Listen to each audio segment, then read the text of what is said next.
بسم اللہ الرحمن الرحیم۔ السلام علیکم ورحمۃ اللہ۔ رحمت الہی سے محروم کرنے والی 7 بری عادتیں۔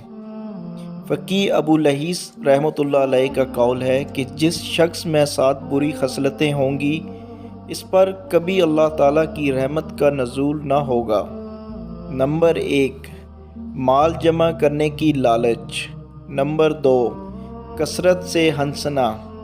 نمبر 3، لوگوں پر بغیر کسی سبب کے تہمت لگانا۔ نمبر 4، غیر محرم عورتوں کو دیکھنا۔ نمبر 5، لوگوں کی غیبت کرنا۔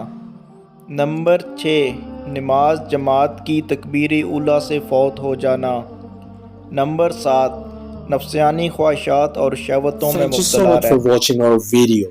Please do not forget to like, comment, share and subscribe to Reality of Islam. ROI کی سپیچز کو سبسکرائب کر کے بیل آئیکن پر ضرور کلک کریں۔ جزاک اللہ۔